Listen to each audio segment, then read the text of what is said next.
Meaning of brother. Brother is a noun meaning a male sibling, a boy or man who has the same parents as another person.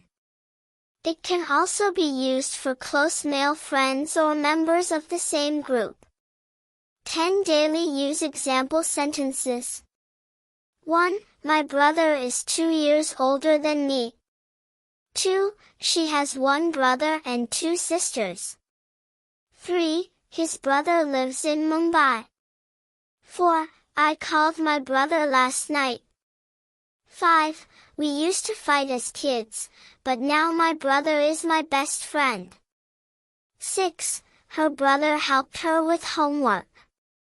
7. They act like brothers even though they're not related. 8. He treats me like a brother.